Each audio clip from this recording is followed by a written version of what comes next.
Пролетта дойде и вече, слънчо весело напече. Позатопли се гората, зеленеят дървесата.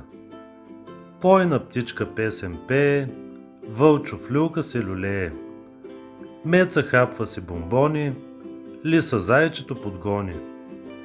Хубаво наврето хае, катеричката играе, с орехче й се препича, слънчецето тя обича.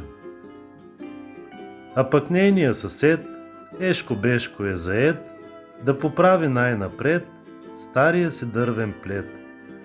Всички вече са навън, станали от зимен сън.